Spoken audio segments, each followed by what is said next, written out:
Les forces de maintien de la paix de l'ONU ont mis fin à leurs opérations dans la province du Sud-Kivu, dans l'est de la RDC. Les troupes pakistanaises et chinoises ont remis leurs équipements et leurs responsabilités aux responsables congolais de la sécurité dans la ville de Bukavu. Elles ont été remerciées pour avoir protégé et soigné des civils dans la région.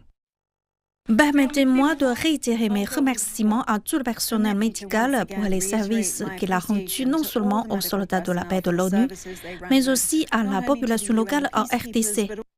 La force de l'ONU, forte de 14 000 hommes et femmes, est présente en RDC depuis 25 ans. Sa principale mission est de protéger les civils. Mais une augmentation de l'activité des rebelles au cours des 3 dernières années a conduit les Congolais à exiger le départ des casques bleus de l'ONU pour avoir apparemment échoué à mettre fin aux attaques des rebelles. Le gouvernement congolais doit mettre en place des mesures pour renforcer les capacités de notre armée nationale. C'était une condition essentielle au départ des soldats de la paix de l'ONU. Nous ne voulons pas d'une situation où les forces de l'ONU partent et où les combats s'intensifient et les obligent à revenir. En juin de cette année, le secrétaire général des Nations Unies soumettra un rapport au Conseil de sécurité des Nations Unies sur la situation sécuritaire dans l'est de la RDC.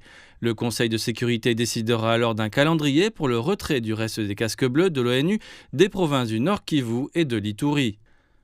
Le départ des troupes de l'ONU de la province du Sud Kivu intervient dans un contexte de violence croissante dans les provinces voisines du Nord Kivu et de l'Ituri. Les rebelles de l'ADF et du M23 continuent à combattre les forces gouvernementales, entraînant un déplacement massif de civils.